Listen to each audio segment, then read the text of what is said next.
Hello, thank you so very much. It's an honor to be on a panel with my fellow parliamentarians. Thank you for the great work you're doing in your respective Congresses or parliaments. I also want to say to Ayelet, I add my voice to everyone here in asking that Secretary General Gutierrez meet with her, do it now. You know, there's an old saying that if you say you don't have the time, you haven't stated a fact, you've stated a priority. And he needs to make this a priority. To watch that video, when I first saw it a couple days ago, I was moved to tears. And now I just saw it again, and it's like, this is barbaric, what this UNRWA person has done and what so many others who are part of UNRWA and Hamas have been doing. So special thanks to Hillel for his extraordinary work in exposing and confronting pervasive anti-Semitism in the United Nations, including at the UN Human Rights Council, right behind us right now, and of course UNRWA, but other specialized agencies and the General Assembly and elsewhere, and for demanding respect for the state of Israel and for Jews everywhere.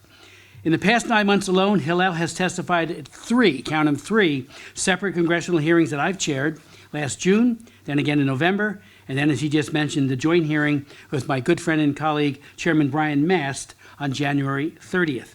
Hillel is incisive, he is compelling, and he is a truth teller.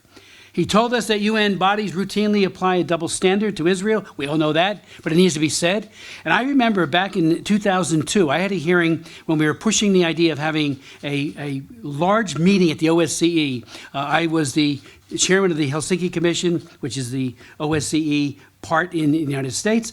And we had Natan Sharansky come and testify, one of the greatest. I tried to get to see him with Frank Wolf in the 1980s. We went to Perm Camp, and he had just been released. He is an amazing, awesome human rights defender.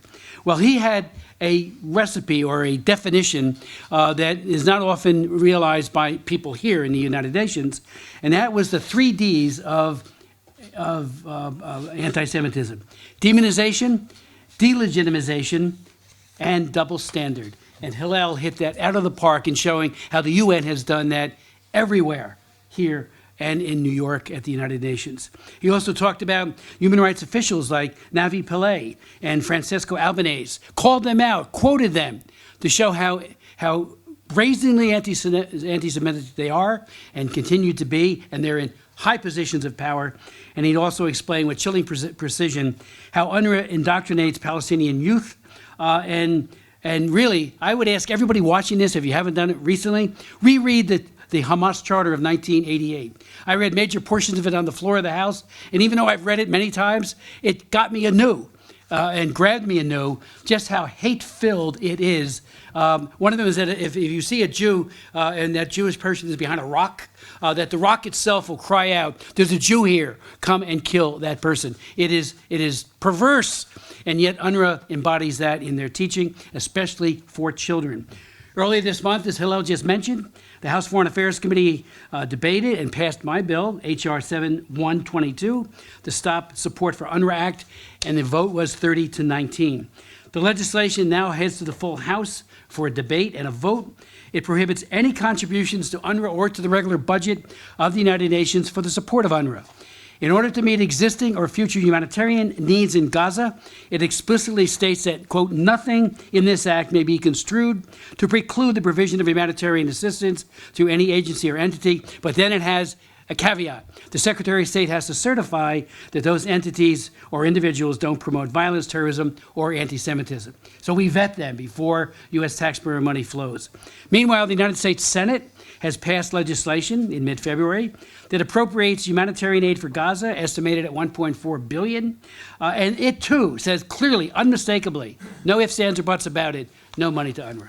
UNRWA is a corrupt, anti-Semitic terror complicit agency, and everybody needs to say that, and everybody here at the United Nations, including at the UN Human Rights Council and every other agency, need to recognize it. It radicalizes Palestinian children with anti-Semitic hate. It's a child soldier factory. I had hearings in the past, and I actually had some of our witnesses with the textbooks reading the hate that is filled to overflowing in those textbooks, and it was amazing. They're teaching kids, youngest of ages, to hate Jews, and we wonder why these child soldiers grow up when they're 12 or 13, or and they're ready to kill any Jew that they come in contact with. We all know about the pause. I'm very concerned that the pause will be short-lived and will unfortunately, the investigation appears to be woefully and unnecessarily limited in scope. It remains to be seen whether the investigation will be an in-depth and comprehensive, top-to-bottom investigation into UNRWA's direct role in promoting anti-Semitic hate, to include all the staff and look at the books, look at everything. If they just narrowly look at the 12, I can tell you they're going to say they've been removed, everything's done, move on, and now resume the funding. And that would be an egregious error if that happens. I also remain, like you do, very concerned about the UN investigations, not just as to who's doing them, but they're going to do the same thing. Look at the 12 and then move on. There's a great article in the Wall Street Journal, it's an op-ed by Peter Anthony Gallo, who worked for the UN OIOS, and the headline was, "The sham investigation of UNRWA is likely to whitewash the organization's terrorist ties and could even force the offenders forced rehiring." And, my good friend Ed just made so many good comments about how flawed those processes are and have been for decades. And now we're in real time. We're about to see this happen all over again. Peter Gallo says, after spending 4 years as an investigator, I can confidently say that the UN investigation will amount to nothing. He went on to say that, among other concerns, he argues, Secretary Guterres has said any UNRWA employee involved will be held accountable, including through criminal prosecution. Really? That's commendable, he goes on, but it's meaningless. The UN doesn't have prosecutorial authority or the ability to extradite people from one country to another, meaning any legal accountability would have to come from the national authorities. Whatever the UN says, Hamas certainly won't send them from Gaza to sit for a criminal trial in Israel. UNRWA's deplorable record of anti-Semitism is nothing new. Nothing new. My good friend from New Jersey, from Washington, who was here today, who just spoke from the USAID perspective, she's been calling it for at least a dozen years, and there's been a multi-year cover-up. I've tried for over 20. In 2003, I offered an amendment to a State Department bill for 2003-4 that said no money for UNRWA. It passed the House, got killed in the Senate by inaction, and everything went on as usual.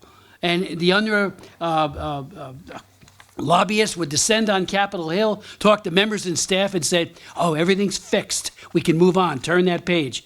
And nothing could be further from the truth. So, that goes back, and I really focused in that amendment on the textbooks, because I was appalled, like all of you were, at how bad it is. As was mentioned by Mr. Lindsay before, in 2018, Trump rightfully suspended all U.S. funding to UNRWA, as he should, based on the record. Unfortunately, it was backfilled by our friends in the European Union.